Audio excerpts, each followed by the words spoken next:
on Money FM 89.3.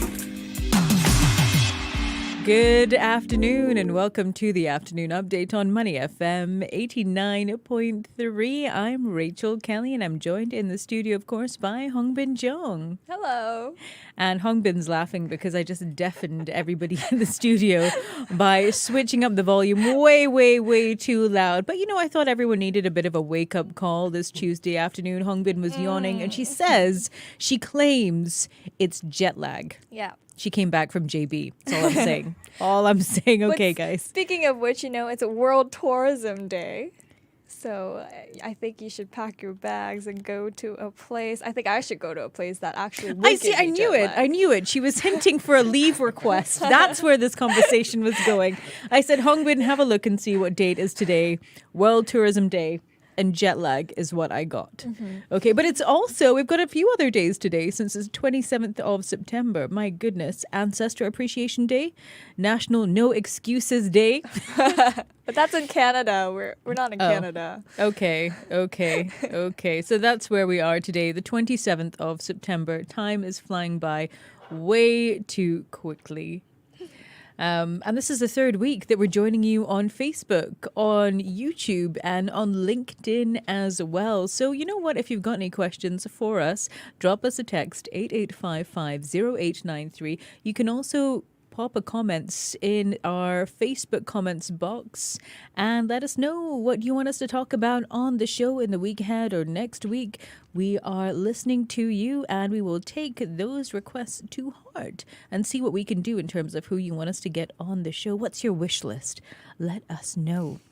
But speaking about wish lists or lists in general, coming up on the show this hour, we have got eco money for you. And as you may know, if you're an investor, ESG has been a top trend. Here in Singapore, the SGX has mandated that listed companies need to produce sustainability reports on a comply or explain basis. What does that mean for companies here in Singapore? What do they need to know? What do you need to know as an investor? We're going to have a chat with Mr. Koh Wee Kwang, who is a council member and member of the Sustainability and Climate Change Committee at the Institute of Singapore Chartered Accountants. He's also a director at Creston ACA PAC. He's going to be joining us on the show in about 5 minutes. But first, let's check in on the markets. Money FM 89.3. Financial updates from the Business Times. The STI started in the red today. It is still sitting in the red, currently down 0.3% at 3,171 points. Decliners leading the pack, 251 to 197 advances. Taking a look at volume for the moment, 960 million securities with $901.6 million have changed hands so far.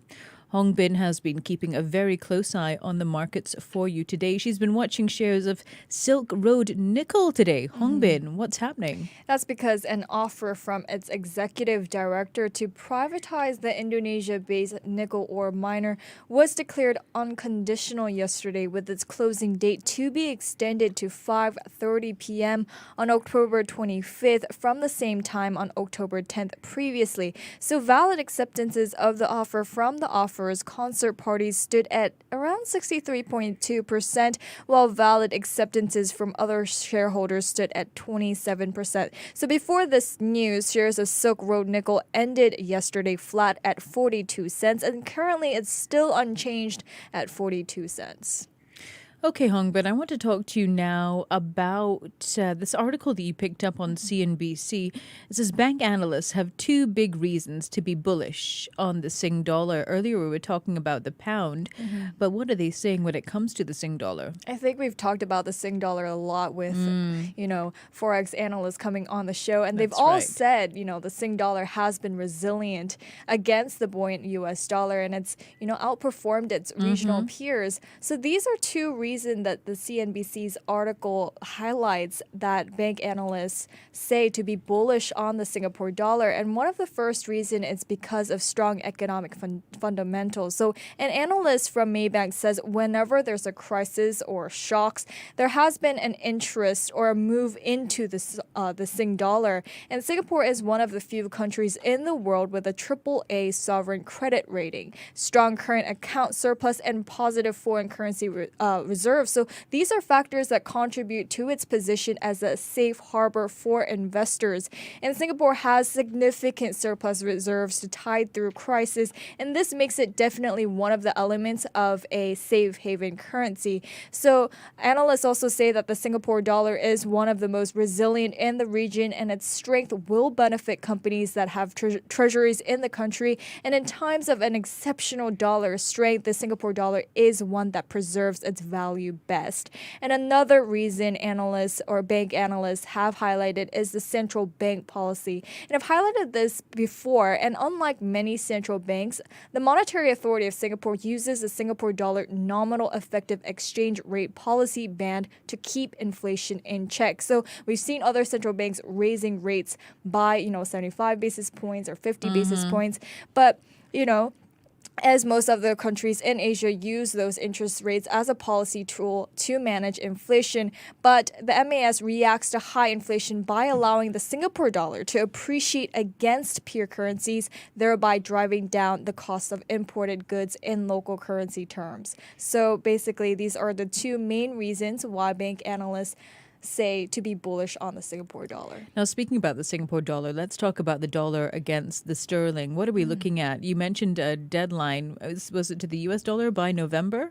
I think some analysts expect by November that it will reach the $1 level, but some say it will be more later in the year. But by this end of the year, it will be $1 or lower. So So staying in the UK now, we've got to talk about some of the changes that we're seeing happening there when it comes to banknotes. Yeah. Because we are expecting the likeness of King Charles to be King Charles III to be on banknotes in the UK, while the monarch cipher will also appear on government buildings and red mail pillar boxes as well. But this isn't going to happen so soon, is it, Hong Bin?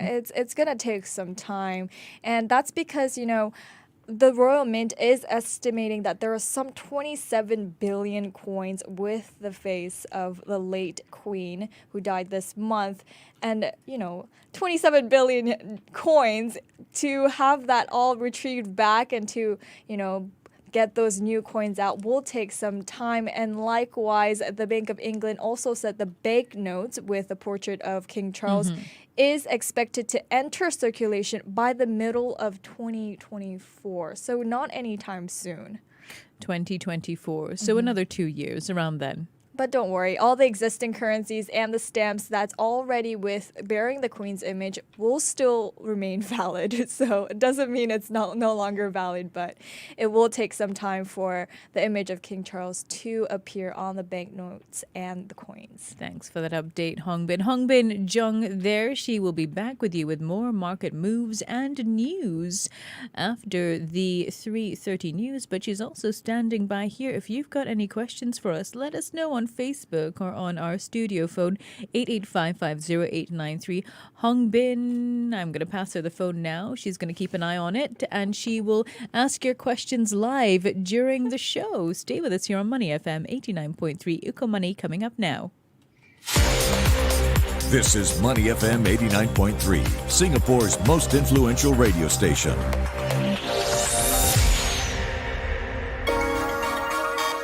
Keeping you company through your workday. Money FM 89.3.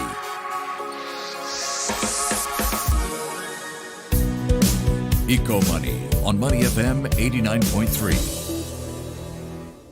Comply or explain. That's what the SGX Singapore Exchange says to listed companies when it comes to sustainability reporting. We've seen a huge push on the ESG and sustainability front for companies across all sectors. To find out what this means and what companies need to know when it comes to sustainability reporting, we're joined on the line now by Mr. Koh Wee Kwang, who is from the Institute of Singapore Chartered Accountants. He's a council member and member of the Sustainability and Climate Change Council, as well as director at Creston AC APAC. Mr. Koh, thank you so much for joining us today. Thank you, Rachel. Thank you for the introduction. Great to have you with us. How have you been? Okay? Having a good week? Has been a busy week, though. It has been very. The weather is very cooling, though, so it's good, right? It's a great start of the week.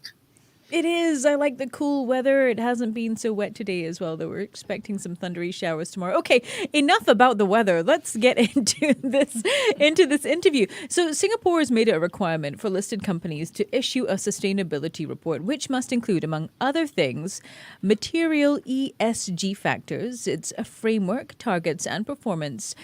What does this mean for a firm, though, when it comes to accounting practices? Well, this means a few things, right? First of all, this means that the accounting function now needs to integrate ESG factors into their business objective and financial reporting. Now, while sustainability reporting and financial reporting are different, they share some synergies, right? Material non-financial issues in sustainability report can have a financial impact, and investors want information on how company financials are affected by these sustainability issues. Now, for example, climate change may impact the assessment of indication of impairment and estimation of value in use. Other areas such as inventories, properties, plant and equipment and financial instrument may also be affected, right? And companies will also need to consider how sustainability issues affect their financial statements and disclosure. Now, as far as we know, more than 70% of the listed companies that represent some of the largest carbon polluters are not fully reporting for climate-related risks in the financial statements. Right? This is despite the significant financial risks arising from climate crises and net zero pledges made by the different companies, right? And to bridge this gap, therefore, right, accounting practice must be enhanced to consider how sustainability issues can affect the financial statements and disclosure.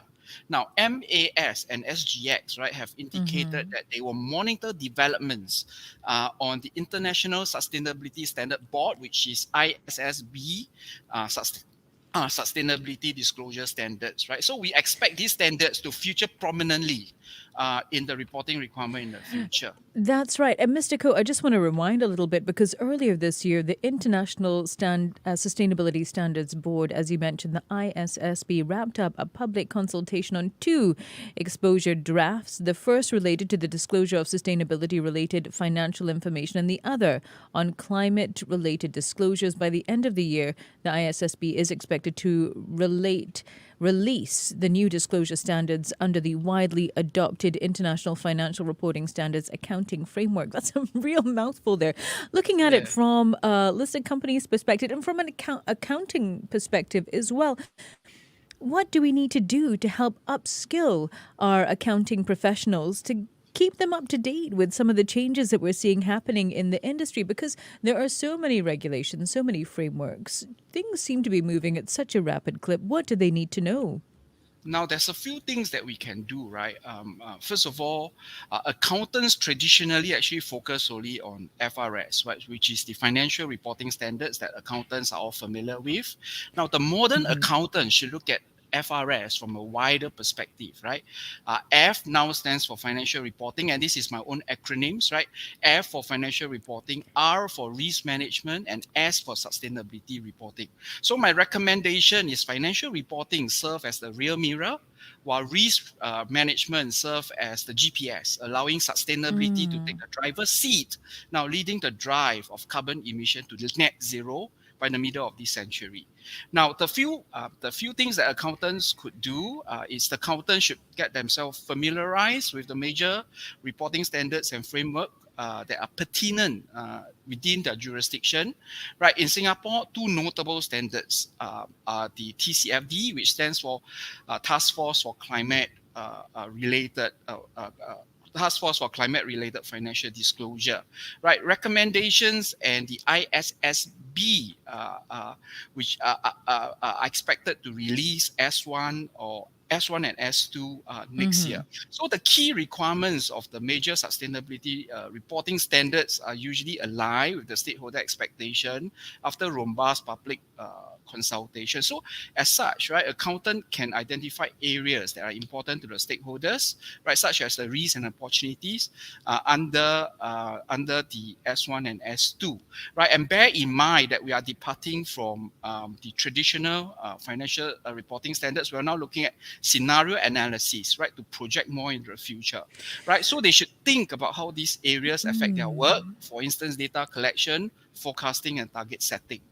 Another And that area, said, correct. Mr. Koh, that said, as the accountants look to upskill themselves in this area and familiarize themselves with these different frameworks and governing bodies when it comes to climate change, many of them may be looking to perhaps upskill their qualifications to stand out when it comes to climate change and climate risk, or to ensure that they're on the right track when it comes to climate reporting and ESG. There are so many new courses out there on the market. I mean, you just have to take a look and take a Google. There's a multitude of them. How do you know it's the right one to take? What should they be looking at, or what should finance professionals be looking at? I mean, I'm taking a course at the moment for climate risk management. Yeah.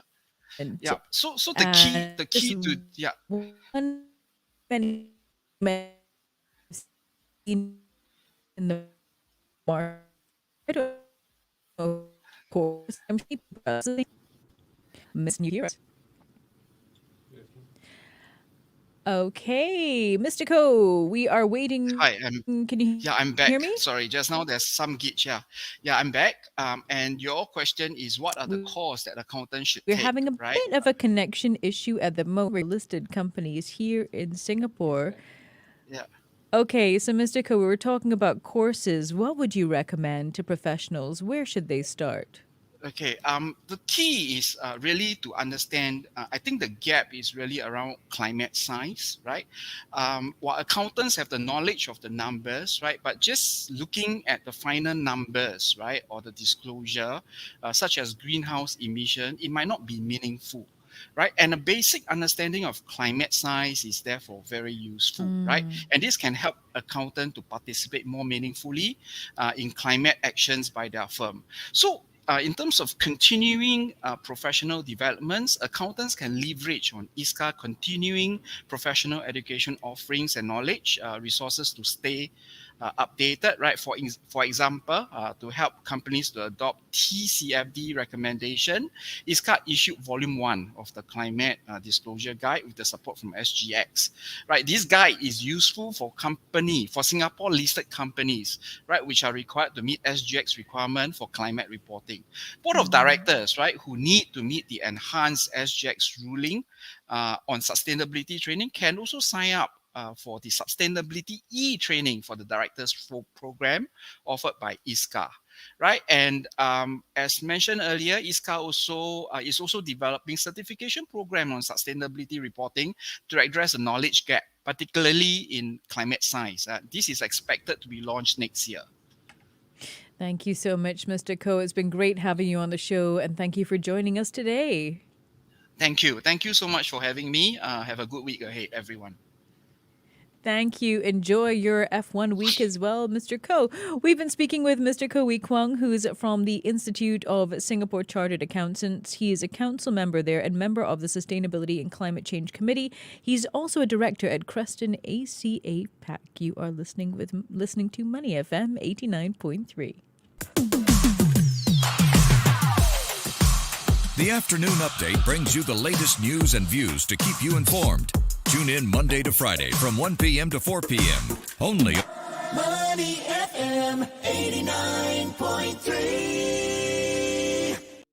on social media this half hour. We will be back with you tomorrow.